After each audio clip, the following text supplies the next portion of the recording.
हमारे जीवन में जब कभी भी दुख आता है, परेशानी आता है, तकलीफ आता है, तो जो भी फिलोसफर है या ज्ञानी लोग हैं या बड़े बुजुर्ग हैं, वो हमें कहते हैं कि तुम किसी जन्म का पाप भोग रहे हो। तुमने इससे पहले पूर्व जन्म में कई पाप किए हैं, ये पाप भोग रहे हो। वहीं कुछ जो इन सब चीजों को नहीं मानते हैं, वो कहते हैं कि तुम्हारी जिंदगी में भगवान इसीलिए परेशानी डाले हुए हैं कि तुम्हें वो बड़ा बनाना चाहते हैं, कहीं पहुंचाना चाहते हैं, कुछ बनाना चाहते हैं। तुम्हें देखकर दुनिया प्रभावित हो, मोटिवेट हो, तो आदमी समझ नहीं पाता कि मैं पाप भोग रहा हूं या जो जिंदगी में बड़ा करने वाला हूं उसका ये संघर्ष है, उसका ये परेशानी है। कभी कभी दुख हद से जब ज्यादा हो जाते हैं तो लगता है इतना कौन दुख भोगता है, और भी तो मेरे कुलीग हैं, और भी तो मेरे साथी हैं जो मेरी ही तरह बड़े लक्ष्य की तैयारी कर रहे हैं, बड़े सपने पाले हुए हैं और चल पड़े हैं उस राह पे। उनके जीवन में तो इतना दुख परेशानी नहीं है, वो भी तो संघर्ष कर रहे हैं, वो भी तो सपनों को चेज कर रहे हैं।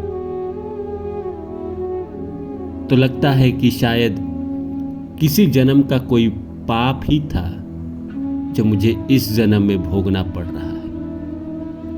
आदमी ये मान लेता है कि पूर्व जन्म के कर्म ही थे जिसके कारण हमें जिंदगी में इस कदर इतना नीचे गिरना पड़ा। लेकिन असलियत क्या है? पाप भोग रहे हैं या संघर्ष है? तो नमस्कार दोस्तों, मेरा नाम है रानू बाबू और जैसा कि आप सभी जानते हैं, मैं आपके लिए कहानी, कविता और मोटिवेशनल वीडियो लेकर आता हूं। इसी श्रृंखला में आज लेकर आया हूं, क्या हम बुरे कर्म का फल भोग रहे हैं या ईश्वर दुख देकर हमें बड़ा बनाने की तैयारी करा रहे हैं? तो आइए इस सब्जेक्ट को शुरू करूं इससे पहले आप सभी से रिक्वेस्ट है, please like my video, subscribe my channel and share my video. तो आइए दोस्तों इस विषय पे बात करते हैं। हर आदमी के जिंदगी में दुख है ना। इस दुनिया में कौन है जो दुखी नहीं है?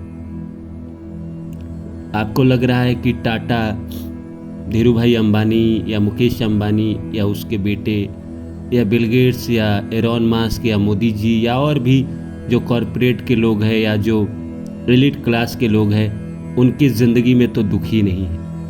हर आदमी की ज़िंदगी में दुख है, हर आदमी की ज़िंदगी में परेशानी है। मुकेश अंबानी का बेटा अपने हेल्थ को लेके परेशान रहा है आजीवन। बिल गेट्स अपने रिलेशनशिप को लेकर परेशान रहे हैं। मोदी जी का आपको सबको पता ही है। हर आदमी अपनी ज़िंदगी में कोई ना कोई चीज़ को लेकर परेशान ज़रूर है। लेकिन भगवान ये परेशानी देते क्यों हैं? क्या वो देकर आपको जिताना चाहते हैं? दोनों चीज है। इस संसार में प्रारब्ध है या पूर्व जन्म और पौरुष। प्रारब्ध है, पौरुष के बिना आपका प्रारब्ध कमजोर है और प्रारब्ध के बिना आपका पौरुष कमजोर है। पौरुष जो आप हिम्मत करते हैं, जो आप संघर्ष करते हैं, जो आप पाने की कोशिश करते हैं, उसके लिए जो भी आपको दुख देखना पड़ता है वो आपका पौरुष है। प्रारब्ध वो है कि उस कोशिश के बाद आपको वो मिलता है या नहीं मिलता। कई लोगों का जिंदगी में ऐसा भी होता है कि वो कोशिश तो बहुत करते हैं पर मिलता नहीं है। कहीं ना कहीं उनका प्रारब्ध कमजोर है, भाग्य कमजोर है। तभी अंत में जाकर उनसे चीज़ें छीन जाती हैं। लोगों को कहते हुए आपने सुना होगा कि बस होने ही वाला था, 99% हो गया था, बस 1% से मेरा रह गया। खासकर ये एग्ज़ाम में, नौकरी में, IIT में या फिर IAS वगैरह के एग्ज़ाम में ऐसे शब्द आपको सुनने को मिलते हैं कि 1 नंबर से मैं छट गया, अन्यथा आज मैं कुछ और होता। इसका मतलब था कि वो भाग्य में आपके नहीं था, वो प्रारब्ध में नहीं था। अगर होता तो पौरुष तो आपने किया ही था, आपने हिम्मत तो दिखाई ही थी, आपने कोशिश तो किया ही था, पर प्रारब्ध कमज़ोर होने की वजह से वो चीज़ आपसे नहीं, आपको वो चीज़ नहीं मिली। बात आज की कर रहे हैं कि क्या कर रहे हैं हम, ये दुनिया में किसी को पता नहीं। इस संसार में कुछ पुराने लोग थे जो प्रारब्ध को समझते थे, जो पूर्व जन्म को समझते थे। ये पूर्व जन्म के कर्म ही होते हैं, क्योंकि मान के चलिए 2 दोस्त दोनों संघर्ष किए एक ही चीज़ के लिए, चाहे डॉक्टर बनने के लिए किए या इंजीनियर बनने के लिए किए या फिर एक्टर बनने के लिए किए। दोनों के अंदर समान टैलेंट है, एक रूप से वो स्ट्रगल करता है, एक ही रूम में रहता है, दोनों एक ही जगह जाकर मेहनत करता है या पढ़ाई करता है। एक का हो जाता है, एक का नहीं होता है। एक इसीलिए छट गया क्योंकि उसका प्रारब्ध कमज़ोर था, और एक इसीलिए सेलेक्ट हुआ क्योंकि उसका प्रारब्ध मजबूत था। तो हम कैसे कहें कि इस जन्म में ईश्वर हमको संघर्ष करा के और वो चीज़ हमें देना चाहते हैं? अगर संघर्ष करा के देना चाहते हैं, उसके लिए भी तो प्रारब्ध, उसके लिए भी तो भाग्य मजबूत होना चाहिए।